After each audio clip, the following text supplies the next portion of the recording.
হে everyone, সবাইকে আমার একটা নতুন ব্লগে স্বাগত।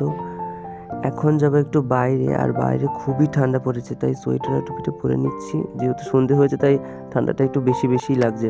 বাঁদরের মতো চোপাটা একবার আয়না দেখে এখন বাইরে যাবো একটা দোকানে, দোকান থেকে কিনবো A4 সাইজ পেজ। এই যে A4 সাইজ পেজ কিনে নিয়ে চলে এসেছি, কারণ স্কুলের প্রজেক্ট দিয়েছে বাংলা আর ইংরেজি, তাই ঝটপট একটা ব্ল্যাক কপি খেয়ে বসে পড়েছি বাংলা ইংরেজি প্রজেক্টগুলো করতে। বাংলা প্রজেক্টটা আজকে করবো আর ইংরেজি প্রজেক্টটা করবো কালকে।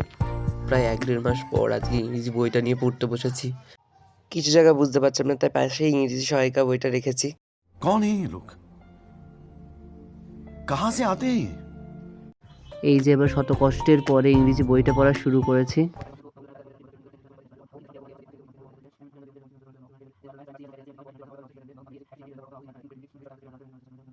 ये सब क्या देखना पड़ रहा है?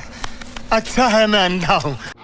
অনেকক্ষণ বইগুলোর সাথে মারামারি করার পর এখন বইগুলোকে গুছিয়ে রেখে দিয়ে যাব রান্নাঘরে। আজকে বানাবো একটা স্পেশাল জিনিস, বানাবো মেথির পরোটা। তার জন্য পরিমাণ মতো নিয়ে নিয়েছি ময়দা।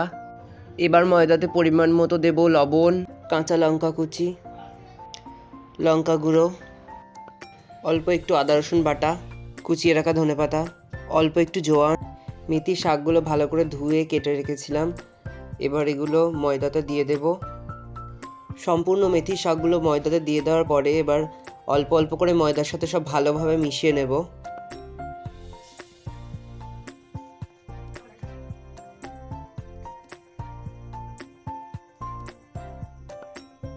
অল্প অল্প করে জল দিয়ে ভালোভাবে ময়দাটা মেখে নেব। মনে রাখতে হবে ডোটা যেন শক্ত শক্ত হয়, বেশি জল দিয়ে নরম করে ফেললে কিন্তু হবে না।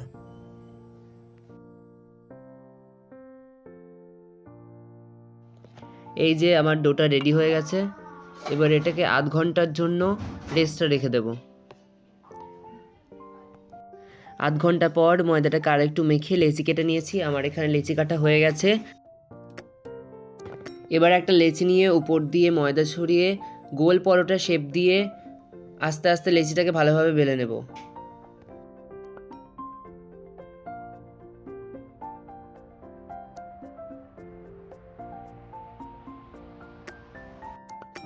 আমার এখানে বেলা হয়ে গেছে তাই এটাকে তাওয়াতে দিয়ে দিয়েছি।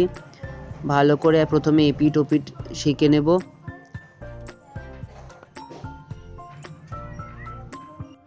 এখন পরোটার একটা কোণ তুলে সর্ষের তেল দিয়ে দিয়েছি। আমি এখানে সর্ষের তেল ব্যবহার করেছি, তোমরা চাইলে অন্য তেলও ব্যবহার করতে পারো। সর্ষের তেল দেওয়ার পর দুটো পিঠই ভালোভাবে সেঁকে নেব, যাতে পুরো দুটো দিকই ভাজা ভাজা হয়ে যায়।